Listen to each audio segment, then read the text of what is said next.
Hi people, because I'm a yapper and I have to yap, but I have no one to yap to. I'm making this video. So this will be a compilation of what happened to my Holy Week. Dahil ang in-expect ko talagang gagawin ko mag-review lang, magbabasa mga ganyan. Parang to my surprise, God has a different plan. So ayan. Kaka-okay lang ng pakiramdam ko. Kaya kaya ko lang gumawa ng video na ganito. Kasi kahapon talagang bedridden yun. Pero ayun. Kaya nga, kakagising ko lang and feeling much better than yesterday. Kaya, may time na ako at may energy na ako para gawin tong videos na to. Video na to.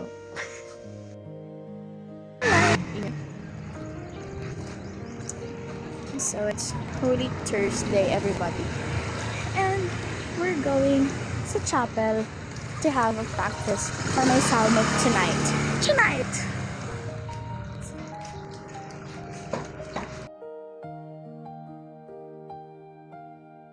I don't have videos of practice, pero may mga magmamaganda lang kami ni Sophia dyan. Fast forward, this is around 5:30 in afternoon.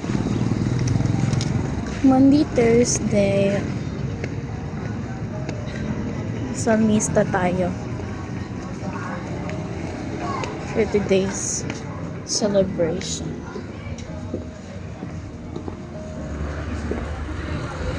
Bukas, nilalakad kami papuntang Quiapo.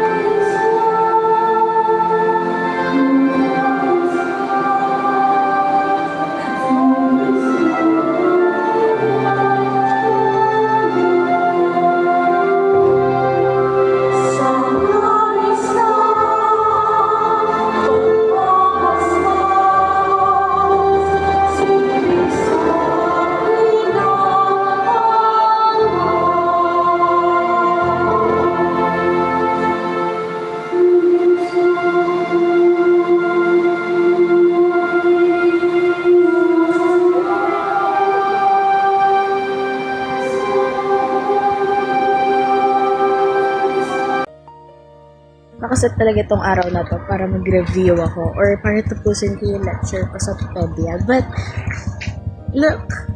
Alis ang pamilya! Papakita ko na lang sa inyo kasi kami.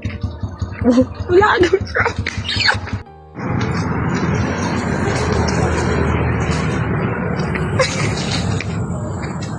Talang ka na!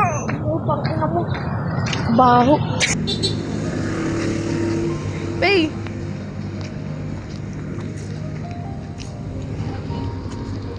Bonak. We're here at what? The Monumento Circle. Super sa cloud chase.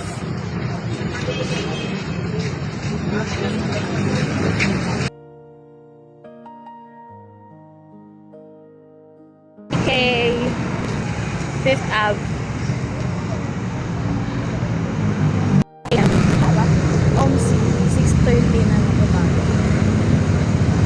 Ano to? Abad Santos? Yes. Arpapa.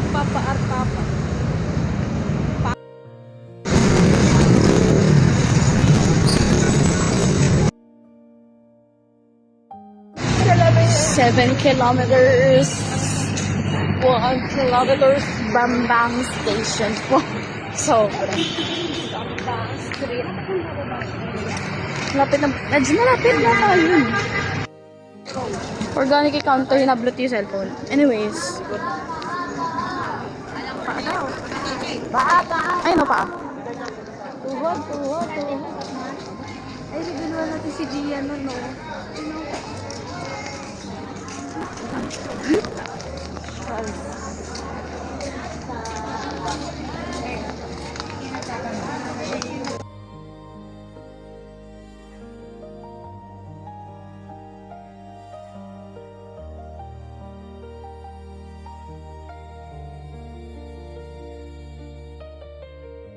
After we went sa simbahan, kumain kami ng palabok dun sa may ferry, and that's my father preparing para sumampa. What I mean na sumampa is ganyan, sa may puon. The last time we did this, na nag-alay lakad and sumama sa ganito ng Good Friday is I think 10 years ago. I'm really a fan of traslasyon or fond of it.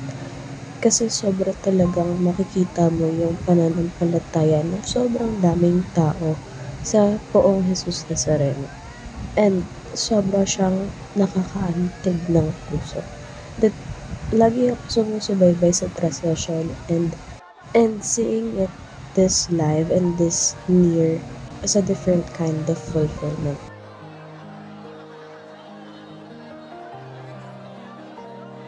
Sumama pa kami sa prosesyon niyan and planning to stop over sa San Sebastian Church. Kaso lang biglang dumami yung tao at maiipit talaga kami. And according din sa kwento ni Papa at saka ng kasama namin is nanliit daw talaga si Papa sa sobrang dami at lalaki ng tao. Lala ko may sanggol pa dyan, buti nakaalis sila at hindi sila naipit. And I was like, matindi ang panalangin nilang bumaba ng gasolina.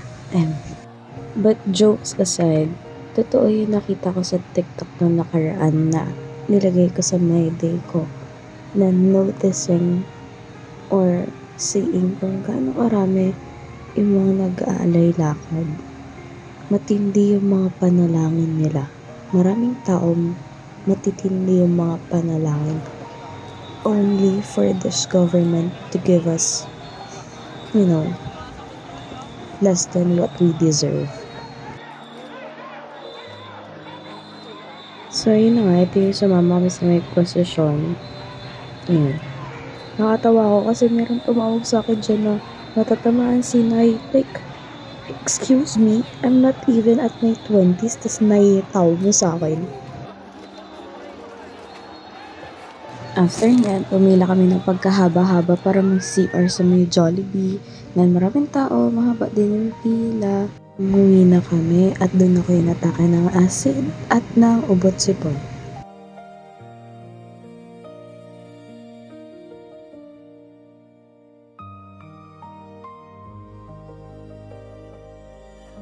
Wala na akong video niyan kasi sobrang sama ng pakiramdam ko. 10 a.m. yung practice namin at 10:20 na ako nagising.